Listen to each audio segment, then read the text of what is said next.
Pendant cet épisode, on va aborder un objectif majeur de la roadmap chimie.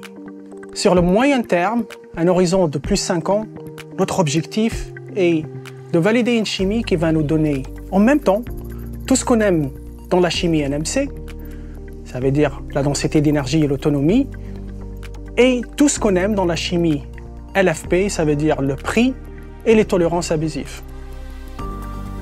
Cette chimie consiste en une cathode LNMO, lithium, nickel, manganèse, couplée avec une anode type silicium.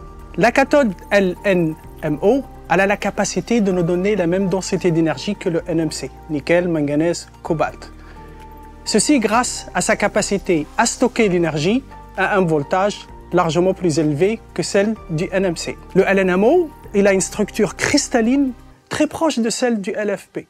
Ceci est important pour pouvoir nous donner la même tolérance abusive que le LFP. Tolérance abusive, ça veut dire une batterie qui est robuste au choc et qui ne montre pas d'emballement thermique. L'anode silicium, qui remplacera l'anode graphite qui existe dans la majorité de nos batteries aujourd'hui, va nous permettre de multiplier par un facteur de 10 la quantité d'énergie stockée par unité de masse et unité de volume.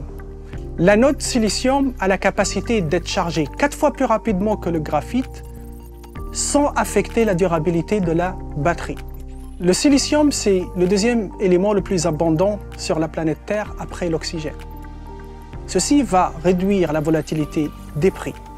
En conclusion, en couplant la cathode type LNMO avec une anode type silicium, on fera une batterie qui aura une densité d'énergie de l'ordre de 700 Wh par litre, donc une longue autonomie.